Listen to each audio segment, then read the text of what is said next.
warahmatullahi wabarakatuh. Nama saya Dewi Amelia Amanda dari kelas AKP 7B. Saya akan mempresentasikan materi audit internal berbasis risiko. Setelah kita masuk ke materi yang pertama, yaitu ada definisi. Audit internal berbasis risiko menurut IAA adalah metodologi yang mengaitkan kegiatan audit internal dengan kerangka pengelolaan risiko secara menyeluruh dari organisasi tersebut.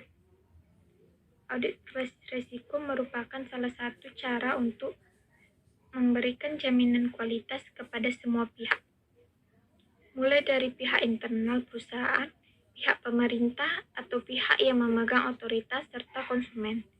Penilaian audit sendiri dilakukan dengan menggunakan beberapa kriteria bahan baku untuk memastikan bahwa semua aspek yang dinilai telah sesuai dengan standar yang ada. Sebuah perusahaan yang lulus dari proses audit berbasis risiko akan memiliki nilai lebih, terutama di mata konsumen.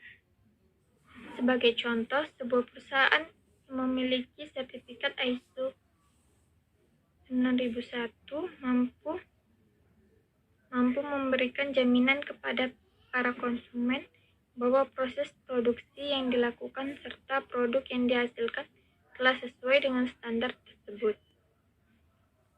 Dan yang kedua ada keuntungan dan kerugian audit internal berbasis risiko. Terdapat 5 bagian. Yang pertama ada manajemen telah mengidentifikasi, menilai, dan menanggapi risiko-risiko di atas dan di bawah risk appetite. Yang kedua ada tanggapan terhadap risiko sudah efektif tetapi tidak berlebihan dalam mengelola risiko yang melekat dalam ambang batas risk appetite. Yang ketiga ada dalam hal risiko yang masih ada atau tidak ada risiko residual tidak sejalan dengan risk appetite, ada tindakan yang diambil untuk memperbaiki situasi tersebut. Yang keempat ada proses manajemen risiko, termasuk efektifnya tanggapan dan entasnya tindak lanjut dipantau oleh manajemen untuk memastikan proses tersebut berjalan secara efektif. Yang kelima ada risiko, tanggapan dan tindak lanjutnya dikelompokkan dan dilaporkan dengan tepat. Materi yang ketiga, kebutuhan akan audit internal berbasis risiko. Terdapat 4 bagian. Yang pertama ada audit intern, berpengaruh suksesnya implementasi manajemen risiko. Kedua, audit intern berperan untuk bekerja sama dengan satuan usaha lainnya dalam mengidentifikasi eksposur risiko yang berdampak terhadap kesesuaian usaha organisasi. Yang ketiga ada memberikan peluang untuk manajemen senior menjadi pemilik kendali atau kontrol, meskipun hal ini akan melakukan perubahan budaya yang tantangannya sangat besar.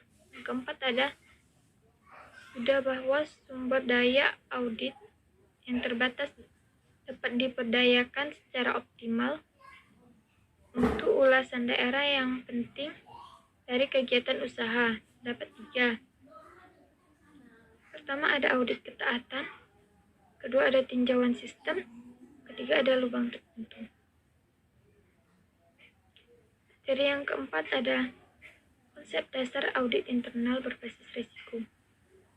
Terdapat 7 bagian. Yang pertama ada perubahan fokus dari pengendalian ke risiko. Yang kedua ada pengembangan program audit berbasis risiko. Yang ketiga ada seluruh proses audit berdasarkan pada konsep manajemen risiko. Yang keempat ada tujuan audit berdasarkan atas bagaimana manajemen pegangan risiko pada satuan yang diaudit. Yang kelima ada audit dirancang untuk menguji teknik para manajer risiko. Yang keenam ada hasil audit dilaporkan untuk manajemen dalam keterikatan dengan prinsip-prinsip manajemen risiko dan merujuk pada kerangka risiko organisasi yang bersangkutan. Yang ketujuh ada laporan audit berbasis risiko.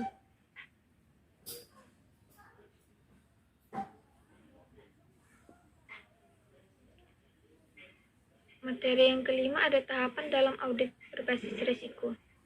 Terdapat 3 tahapan. Yang pertama ada perencanaan, Kedua ada pekerjaan lapangan. Yang ketiga ada pelaporan dan tindak lanjut. Yang pertama, perencanaan.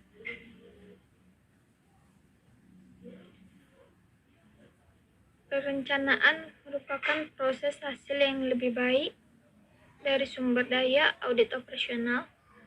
Auditor harus melakukan identifikasi masalah-masalah penting sehingga dapat menawarkan potensi manfaat yang lebih besar dengan cara survei. Tujuan dari tahapan ini adalah mengumpulkan informasi tentang bidang operasi, mengidentifikasi kemungkinan adanya masalah dalam bidang operasi tersebut, serta titik awal untuk mengembangkan dasar program kerja audit operasional. Yang kedua, ada pekerjaan lapangan.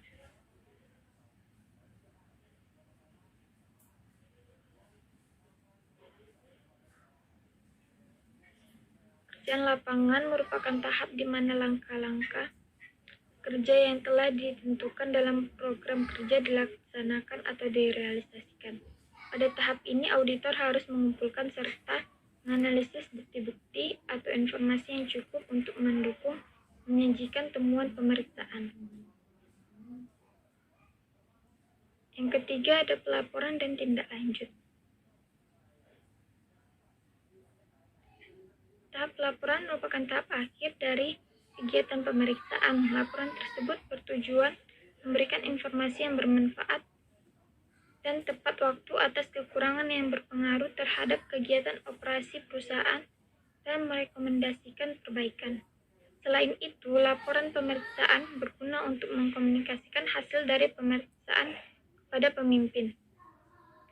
Audit operasional biasanya dilakukan oleh yang pertama ada internal auditor, kedua ada kantor akuntan publik, ketiga ada manajemen konsultan.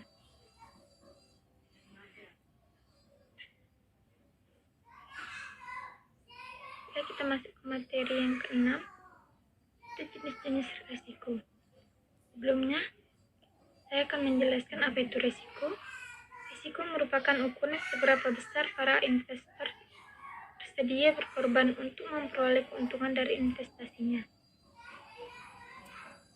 Jenis-jenis risiko bisnis menurut IAA terdapat empat jenis risiko.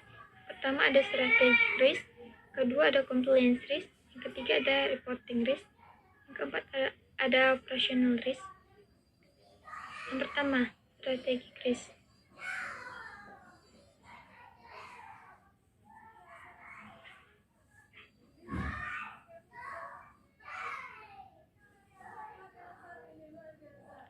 Strategic risk merupakan risiko kegagalan dalam mencapai tujuan bisnis strategis yang mengakibatkan kerugian dan kinerja jangka panjang yang tidak optimal. Risiko strategik dapat berasal dari proses rumusan strategi yang kurang memadai, implementasi manajemen yang lemah, dan kegagalan untuk mengantisipasi perubahan yang terjadi dalam lingkungan bisnis. Yang kedua, compliance risk.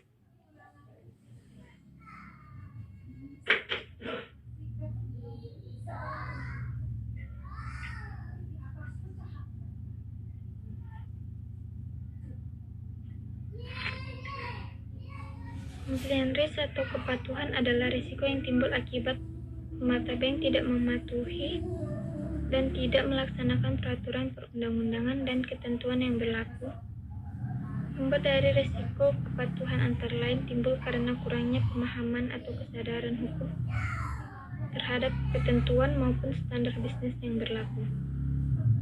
Kegagalan dalam mengelola risiko kepatuhan dapat menyebabkan permata bank terkena sanksi dan denda dari regulator atau penurunan reputasi. Yang ketiga, reporting risk.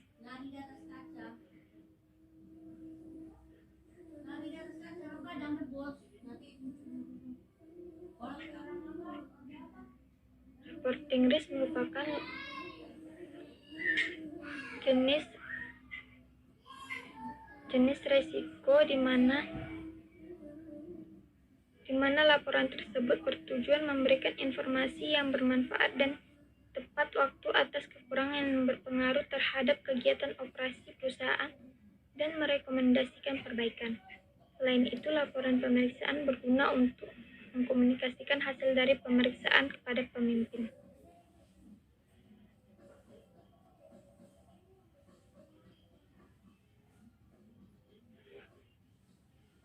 Termasuk ke materi yang ke-8, yaitu ada jenis risiko bisnis menurut generic risk model. Terdapat 10 jenis. Yang pertama ada strategi atau franchise risk. Yang kedua ada legal atau compliance risk. Yang ketiga ada financial reporting risk. Keempat ada staffing atau organization risk. Yang kelima ada credit risk. Yang keenam ada insurance risk. Yang ketujuh ada sovereign atau cross border risk. Yang ke-8 ada market risk. Yang ke-9 ada operational risk. Yang ke-10 ada sistem atau teknologi risk.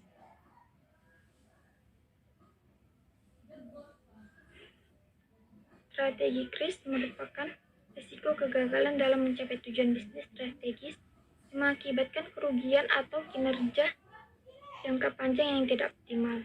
Risiko strategi dapat berasal dari proses rumusan strategi yang kurang memadai, implementasi manajemen yang lemah, dan kegagalan untuk mengantisipasi perubahan yang terjadi dalam lingkungan bisnis.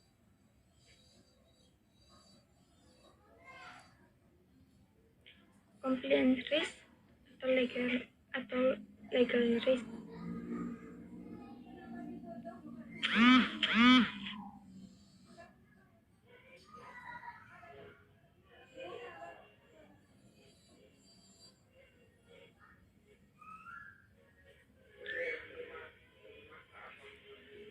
Legal risk adalah efektivitas atas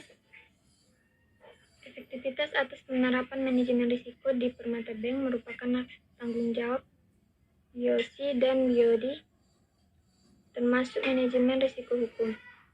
Divisi legal dan litigasi memastikan kecukupan kuantitas dan kualitas sumber daya manusia baik untuk mendukung penerapan manajemen risiko hukum secara efektif. Definisi legal dan litigasi bertujuan dan bertanggung jawab melindungi Permata Bank dari kemungkinan timbulnya risiko hukum dalam melakukan transaksi dengan para nasabah yang menempatkan dananya dan memanfaatkan pelayanan yang tersedia di Permata Bank, termasuk meminimalisasi risiko hukum yang timbul dari proses litigasi.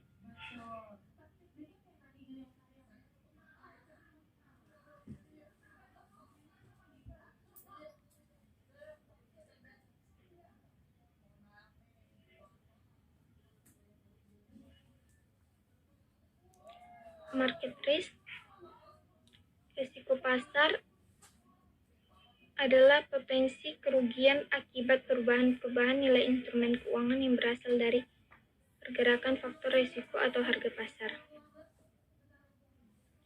Operational risk adalah potensi kerugian yang timbul akibat kegagalan sumber manusia, proses atau teknologi atau dampak dari kejadian eksternal. Manajemen senior mengawasi risiko operasional berdasarkan Operational Risk Management and Insurance Framework atau ORMAF. Credit risk atau risiko kredit adalah risiko akibat kegagalan counterparty dalam memenuhi kewajibannya sehingga menimbulkan kerugian. Exposure kredit termasuk exposure terhadap debitur perorangan dan baiklah, sampai di sini dulu penjelasan saya mengenai materi audit internal berbasis risiko. Apabila ada salah kata dan perbuatan saya yang kurang berkenan, mohon dimaafkan. Pada Allah saya mohon ampun. Wabillahi taufiq wal hidayah. Wassalamualaikum warahmatullahi wabarakatuh.